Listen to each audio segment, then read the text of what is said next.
بسم الله الرحمن الرحیم. انا لله و انا الیه راجعون.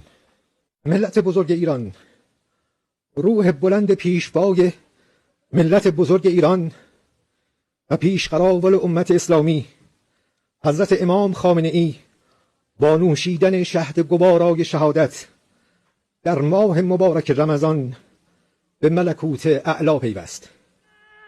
شورای عالی امنیت ملی در این زمینه بیانیه‌ای به این شرح صادر کرده است. بسم الله الرحمن الرحیم.